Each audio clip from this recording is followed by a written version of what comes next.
India, with the kind of population that we have and the kind of, as I said, mobile penetration that we have seen, the kind of data accesses that have absolutely blown up, I think that there's absolutely no better time to build in fintech. And we want to be an example of that as well, which we have largely been, but we want to keep doing that. So that's all I would say.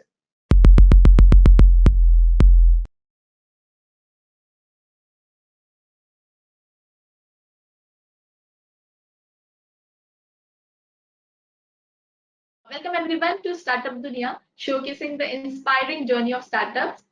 This is your host Yasmin Khan, and today I am glad to welcome dynamic, talented CTO of Cashy, Mr. Yashraj Tyagi. Welcome, sir. Thanks a lot. Thanks for having me here. Always good to be on such discussions. Yeah. So before we start, let me tell you, Cashly is a fintech company that provides fast, flexible, unsecured personal loans through a mobile application to young salaried millennials across India. So, sir, today we'll try to seek some insights about the fintech world and Cashly from you. So, Sure. starting with my very first question, that is, what is the startup story behind Cashly? Essentially, that's a like good fundamental question to ask to get things started. Yeah. It was founded back in 2016 by Mr. V. Raman Kumar, who has been a serial entrepreneur with some very successful exits in the past. It was designed to actually solve a major white space that existed and still exists in a very in a very acute way in the Indian financial ecosystem, which is the fact that if you look at a report on the Indian banking, I think was published by FICCI last year. It said that around 10% to 15% of Indian consumers, um, you know, are people who are actually have a credit score. And just for the a quick gist on that, a credit score is something that you get once you actually have a credit history with a bank, in the sense that you've already taken a loan or you've taken a credit card with a formal lending institution in the country. Only 10% of India actually has a credit score, and only 10% of India that actually has a credit score good enough to be lent money by a bank. So we are saying that the entire financial ecosystem of the country is broadly penetrating to 1 to 2% of India's population, right? And where do the rest go? And that's where financial inclusion becomes a very important story for us to address, as you see the current growth trajectory of the Indian economy. There's a huge bunch of people in different pockets, in different demographics, that have an acute need of credit but are not being serviced by any institute at all. And what happens to those people? They go to family, friends, they go to loan sharks, they go to people who are charging obnoxious rates of interest as high as 10% a month. Right, and that's where you see that these people are not able to kind of create a virtuous cycle in which they actually set up enterprising businesses or set up their get their lives in order. And that creates a problem. So we said that we are going to service this particular demand coming from the young salaried millennials from tier 1 and tier 2 cities, who either do not have a credit score to start with, or who have a bad credit score, not good enough to be lent by a bank, or they just want short-term credit, right? They want something like a 50,000 rupee ticket size purchase and want to spread it out over 3 EMIs. And that's what we said we are going to address. Now, for all of these things, we said that the traditional method of credit scoring individuals is not really going to suffice, right? It can aid decision making in how to give out credit, but it's not going to be the only factor. And we said that how do we actually go ahead and actually underwrite these major set of people that are currently undertapped or untapped at all? The way we decided to do this is by actually creating a completely alternate credit scoring system, which is completely alternate from the traditional ways of underwriting. The way it is alternate is that the kind of data that it churns on is not really the usual suspects that you'll see coming into a usual credit score. Like we are saying that we will in fact go and create a score basis the social behavior of a customer, as we see across all the touch points that we collect from him, and then see that how is social behavior kind of related to somebody's long-term financial behavior. So it's a combination of a lot of behavioral finance as well as AI, where in behavioral finance, the fact that you're deciding that what sort of data sets to actually collect that can allow you to aid decision making and correlate their behavior from like raw social behavior to financial behavior, and actually use machine learning and AI models to kind of figure out those patterns from data and actually create that final score, which we call the social loan quotient, or the SLQ, which is our proprietary credit scoring system. And that's the reason why we've been able to kind of underwrite a huge number of customers over the last 3 to 4 years, with this score being at the forefront and us being extremely transparent about that by letting customers know the score as well. Yeah. So a very a very complicated journey, I can say that, because it is not easy to have belief on people firstly, and which you are doing. So it's a very complicated journey. Yeah, moving to my next question, I would like to know, like, tell us about the fundamental belief Cashy as a company takes, and how does like it functions from the start. If anyone is very new to Cashy, in a very simple manner, how can we tell us that what is the process, how Cashy functions? See, again, a very interesting question. So there are a few things that we fundamentally put at the center of our belief model. If I were to answer your question directly, right? The first one is that availing credit should not be hard if you're even remotely credit worthy, according to us, right? Like, I'm not talking about the usual credit scores that you get, which allows you to take bank loans, but just saying that if you are remotely credit worthy, taking credit should not be a hard thing to do. It should probably as simple as buying stuff on Amazon, right? Like, you should not be having to fill 10 forms and sign at 5 different places. It should be a very seamless process. Two, is that it should be very, very, very digital in nature, in the sense that there should be as fewer number of manual touch points on a customer's journey. Again, as I said, like as simple as buying stuff on Amazon, on buying grocery on a grocery delivery app, that you go there, you make your choices, and we will evaluate you real time for your credit worthiness, and then kind of go ahead and give you credit. Uh, so the process of, not only the process of application has to be extremely lightweight and digital, the process of credit profiling also has to be extremely dynamic in nature and real time as the customer progresses. As you know more and more about the customer, you make a decision. Okay, what more do we know now? What can we already approve a customer credit, or do we need more information? If you don't need more information, you need not collect it. You go ahead and kind of disburse money to the customer. The third thing, of course, is that customer obsession, in not just in offering services, but by making sure that they are also aware of what we are doing, which includes things like, when you collect data, you are very explicit about why you're collecting the data, and giving customers the option of not giving the data as well. So data privacy and customer safety it remains a topmost concern when it comes to something like that. And the last part is that uh, is that customer support for us should not be just a department. Customer support is for us a system-wide activity, right? Everybody is a customer support staff, right, from the CEO to the people actually working customer support, because it's only with customer obsession and customer support that you're able to scale any business and understand that what works and what doesn't, and hence customer support becomes an extremely crucial thing for us.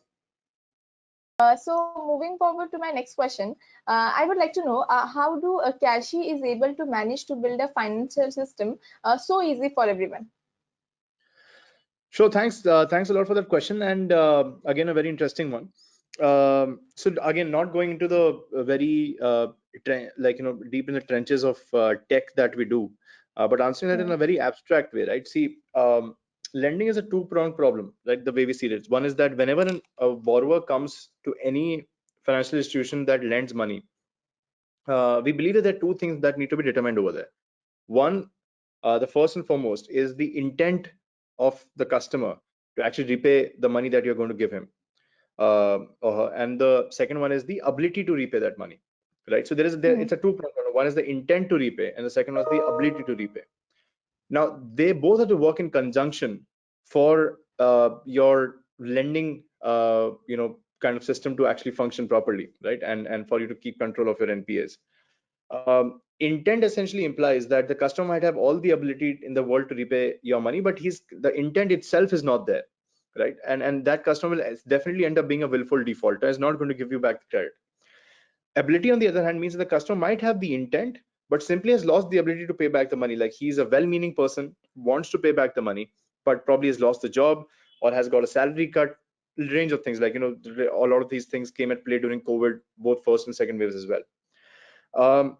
So what we try to do is to actually marry these two things when we take credit decision on a customer, and see that how we can, how effectively and how dynamically we can gauge the intent and ability real time as the customer goes ahead in our funnel. For us, the first and foremost thing is that the intent, and I think that we do a very good job at actually calculating and quantifying this intent of the customer, right? We would never extend credit to somebody who doesn't have the intent to repay, because even if somebody has the intent and lose the ability downstream, they'll sometime repay you the money, right? Because the intent is always there. So I think we did a really good job at measuring this intent. And just as a throwback to the first question that you asked about Cashi, like just bringing the same SLQ model over here that we can kind of run, and we give the customers the alternate score. That is essentially measuring the customer's intent to actually repay the credit, and that's the alternate credit score that kind of measures intent. The traditional bureau scoring system of the country is designed to measure the ability to repay, and so we kind of marry these two things together and are effectively able to extend credit to people. And that's I think that's what I think, that's why we think we've been able to build what we have over the last few years. Yeah, great. So now I would like to know, like, how different and easy is the repayment process in a Cashi, and what is the rate of interest? Main thing every customer has in the mind, like, what is the rate of interest? So just directly asking you that. Sure, definitely. And those details are very open on our platforms as well. See, the thing is that as far as the repayment is concerned, we obviously want to be at par with the most preferred payment methods, that the ecosystem is broadly witnessing, and that itself has changed over the years. When we launched back in 2016, UPI didn't even exist at that point of time, right? It was just in a pilot stage, and right now it's the largest payment and the most preferred payment method for Indians. So we do a bunch of things. We obviously want to make the repayment process as easy for the customers as possible. So we do kind of let the customers register for an e-mandate or an e-NACH on their account, so the money is debited automatically on the EMI dates. If customers don't want that, then they can also pay money with all the preferred modes of payment. Obviously, UPI being there, NEFT, IMPS. They can pay by the debit cards, via the payment gateway integrations that we have. So we support any payment mode that you can think about, and we very well accept all of that. The second thing is obviously on the ROI. See, the rate of interest vary across products and across customer segments as well. We do believe that one of the ways of rewarding well-meaning and well-paying customers is to actually reduce the ROIs over time. It's not that we're relying on an extractive system that we want to keep the same ROIs and make customers pay a slightly higher ROI, even if they have been with loyal customers with us. So one of the key aspects of the loyalty program that we have is that the ROIs steadily reduce as you keep paying more, and you kind of have taken more loans with us and have transacted more amounts with us. The ROIs also reduce as you take higher and higher loan tenures with us, right? So it varies. It varies like that. But at the same time, we are very competitive in our interest rates. We have always made sure that the interest rate is never a reason for a customer to not take credit from us. And because if you do get volumes and at scale, the ROI, the marginal differences between ROIs that you see across the segment cease to be kind of a factor for us, because then the economies of scale then kick in. So I would say that we are very comfortable in terms of the kind of repayment policies that we offer to a customer, and the ROIs that we charge them for the products that they take, and also kind of incentivize by lowering the ROIs once they kind of repeat with us. Yeah, that's really very nice. And Cashi is a very unique product for everyone, because no one thinks about people who wants to take the credit, but are not able to do because of that credit score. And just keeping that barrel aside and thinking something out of the box is really very complicated, I said, and even a very unique thing. And that's a very great thing. That's why I asked directly, like, what is the rate of interest? Yeah, sure. So, moving to my towards my next question, like there are many facilities that are available on your websites. I saw. So everyone might be knowing about that by reading it, but through this interview, let's give them a very abstract way about what is the credit line facility, the buy now pay later facility, short term lending facility that she provides, and how is the customer feedback for this all thing. Sure. So see, for us also lending has been a journey, right? And what we're trying to build out here is a credit-led financial services ecosystem, right? Because we Hmm. want customers, we want us ourselves to be present at whatever point the customer needs credit at, right? It can be for anything. Like today, a customer might come to us to take credit for doing a home renovation. They might take it for emergency purposes like hospital expenses, or they might just take Hmm. money to shop on Amazon, right? So we said that we want to cater to the customers of whatever credit needs they might have. So obviously we did we personal loans have became a bread and butter for us over the last 3 years, because we have disbursed a huge amount of personal loans to millions of customers in the last 2 to 3 years. And one of the things that happens as a result of that is that we develop a big degree of expertise in terms of how to underwrite certain across a range of demographics. Somebody's Hello. coming with one of the things that happens is that we develop a fair bit of expertise in terms of figuring out that who to underwrite and how to underwrite the customers that we have. Hmm. So because of that, what then happens is that we now know that even if you're present at, say, a POS solution, that you actually walk into a big bazaar and you have done a bunch of shopping and you have to pay for it in EMIs, we can do it real time, because we know, because of having having collected this massive customer base over the last 5 years. uh, Almost all kind of demographics that can possibly exist at this point of time are things that we would have some data on, definitely. And as a result of that, when an XYZ customer walks into a Chroma or a Big Bazaar or a Reliance Digital or a TVS to purchase a two-wheeler, we would know who the customer is, and hence we can underwrite that customer real time on the spot. And that's kind of the expertise that we have developed over time. And the way we want customers to avail this offering is by means of a credit line product. So we say that why do you want a personal loan from us as of this point of time? We'll give you a free of cost credit line that is available for the period of 1 year, that you can draw down whenever you want to as a personal loan, as a buy now pay later purchase at any of our BNPL partners, and you pay interest on only what you draw down, right? And one of the key aspects of BNPL is that we are able to drive some very effective partnerships with some of the largest brands in the country. Like we have done an integration with Flipkart, with Amazon Pay, with Myntra, with Big Basket, with Apollo Pharmacy, so that you can actually take this credit at zero cost EMIs, right? And we're saying that you can take a credit line which is free of cost, and you're also drawing it down to shop on Flipkart, but even that is actually at zero cost. So it becomes like a very effective means for people to actually use credit. Like, so we want to be the credit provider for the Indian millennial right now.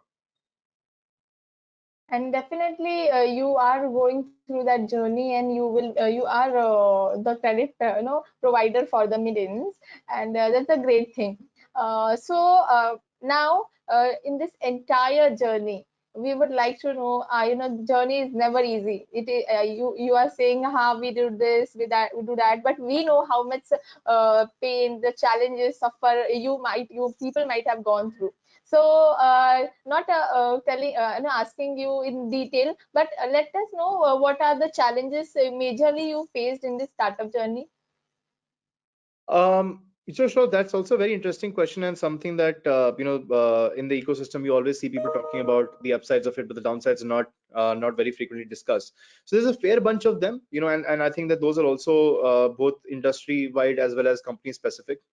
And first and foremost, right, like if I have to talk about us, uh, we actually we have actually patiently built out to start off a data set that allows us to actually underwrite using alternate methods on the Indian millennials, and that itself is a time taking process, right? We decided that okay, we will play the long game. and we'll collect this data. We'll develop an in-house model that, which is completely proprietary to us, and then that's what we're going to use to actually underwrite customers at scale. And that does take time, and it requires you to actually build out that entire base that allows you to do something like that. But it does pay dividends in the long run. So in the earlier times, it will be challenging for you to actually collect the data and actually use it to create these kind of models. Secondly, when you are doing something very innovative, the talent for that doesn't already exist out there, right? So it is about actually taking in smart people and then basically getting them to work together to figure out solutions to a completely new problem that even they have no experience in, right? And that can also be a challenging thing and a highly rewarding thing. It really depends on you getting the right set of people, and in a way that they are up for it and they actually develop solutions that can scale. um, and then thirdly, from a very purely business side, even for when you talk about like a new age product, like what we have always been, they're always early adopters as far as customers are concerned, and then there are people who actually start using it at scale, because not everybody is comfortable with a new tech when it comes out. If and that's true for anything. You can look at whether it be virtual reality, it could be blockchain, or even digital payments for that matter. It did take a bit of time for it to achieve critical mass, and that happens all the time. So you need to make sure that you get those early adopters of your product going, build that customer trust, so that by obsessing over customer service and customer journey that they see on the app as well as all our platforms, so that ultimately the next set of customers that come in are actually gotten by these early adopters themselves. And that also can be a challenging thing to do, because it's a completely new product that you're dealing with. Yeah, and all these challenges for a fintech, it is really very different from other sectors, Sure. because you are totally very new in market, and people really don't understand the concept firstly. Then they try to adapt it, and it is a slow process. So Sure. that's very well said. So now I would like to know about Mr. Tyagi. Like, what keeps you going as a CTO of a Cashy, as an entrepreneur? What keeps you going as a person? Well, thanks for that question. I would not do a lot of soul searching here and try to answer what comes to the top of my head right now. See, I mean, like, at the end of the day, I really believe in the founder's vision over here, in the sense that India has this massive base of credit untapped segment that can be serviced via alternate means of credit. The India growth story in terms of mobile phone penetration, in terms of cheap access to data, in terms of rapid opening of bank accounts, and in terms of digital India overall, has been phenomenal. And one of the corollaries to that should be the fact that there should be a financial inclusion story that can be as massive, if not bigger. And we want to be at the forefront of that. We want to be the credit providers, as I said, for the Indian millennial, that wherever you need credit for whatever purposes, we are there. We also want to develop and to a large extent we already done that, a credit-led financial services ecosystem. That today, if customers want insurance, we are also there for that, because we by interacting with us, we customers, in a way, we get to know a fair bit about them, that people would be taking money for various purposes, and we also know that, okay, they have XYZ insurance, and we can cross sell them certain ABC insurance as well, because we know that this is probably better for them than what they already have. Because again, like, completely tangential thing, but insurance is a very push product, and not a lot of customers are very well aware of the kind of policies they bought in, and we can help them with that. So this entire domain of building a credit-led financial services ecosystem, where we penetrate into the segments that are not very well serviced by the traditional institutions, is something that is a very interesting and exciting, as well as a challenging domain. And that's what drives me to office every day after I wake up. So that's how it is. So I can say that Cashy is the only sole purpose of your life now, and it will always keep you going. I can say that. Yeah, I mean, like, So yeah. So that's what it is. yeah, you were saying something. You can continue. No, I was just saying that I was just reflecting what you said. So I mean, like, that's how so far. it works. Yeah. Now I would like to know what are the future plans of Cashy. Cashy is now doing so great work and so much thing. But what are your more future plans towards next 5 years mostly? So see, I mean, like when you talk about fintech, like 5 years is a very, very long horizon, right? If you look at 5 years back, half the things that are actually disrupting the I should financial not didn't exist. mention that 5 years. Uh, Yeah. so when we talk about us, we look at like probably 3 month cycles in innovation, and that's how fast it is. Yeah. And see, we as I said, like I already answered a bunch of that in my previous question in the sense of being a full-fledged Correct. financial Correct. services that we want to be present as far as investments are concerned. We want to be present as far as insurance is Mhm. concerned. We want to obviously provide a range of credit to customers, starting from as low as if you order food on a food delivery app to buying jewelry. We want to be there offering the best in class There. products that allow you to actually make those purchases, because we do believe that India is moving towards a system where credit is as much about credit as much as it is about convenience, right? And we want to make sure that customers in tier 1 tier 2 cities where inflation is rising rapidly, but salaries are not going up as fast, but they want to maintain a certain standard of the lifestyle, we are the ones who are actually not just credit providers for them, but also convenience providers for them. And that is where we are moving towards. So in a couple of years time, we will be a full-fledged neobank, which is credit led, but offers everything around customers financial Everything. wellness that they would possibly want from us. Yeah, and now like the question came into mind as you told ki 5 years is a long journey, right? So the unexpected thing that happened with everyone, that is the COVID. So how Kashi deal with COVID? How was the situation at that time? And is there any change or no now post COVID how it is? So again, a very interesting question, which I've obviously been asked quite a few times now, and see, my answer to that remains the same, right? Like as I said, we do a brilliant job in measuring the intent to repay of a customer using the models that we have, right? So what happens during times like COVID or any economic crisis, that the people still have the intent, but they lose the ability to pay back because they lose jobs, they have salary cuts, or a bunch of things Hmm. happen, like the economy crunches, GDP growth shrinks, and as a result of that, all of these things happen that people lose the ability to repay the credit they have taken, right? And how Hmm. do we solve for that right now? We don't really have to, because the intent is there. So even if a customers don't pay you back in the short term, they will ultimately pay you back. So we work with them, we figure out that what is it the best way that they can pay us back. And that's the sole reason that more than 99% of credit that we extended during both COVID first and second waves has already been paid back to us.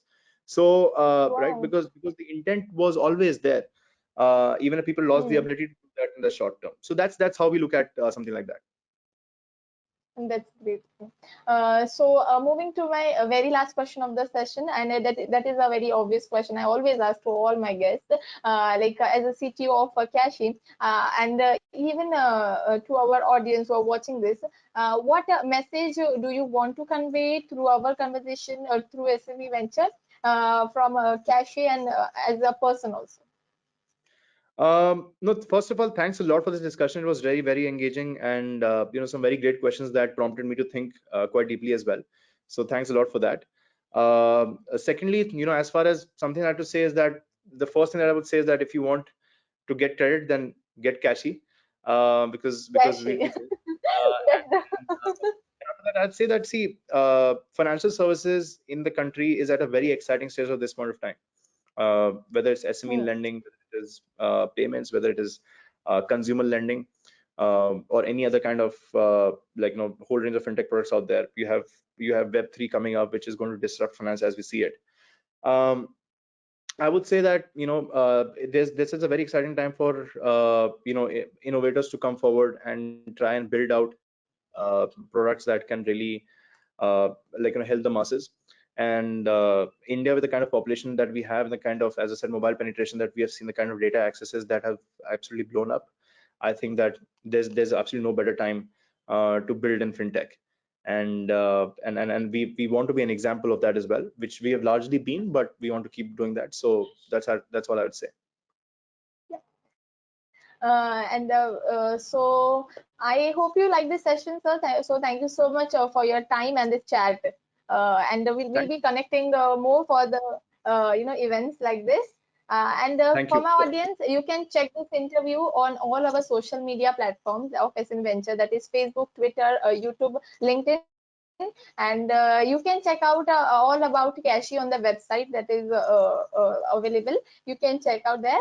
And this is your host for today, Yasmin Khan, signing out. Thank you. Thank you.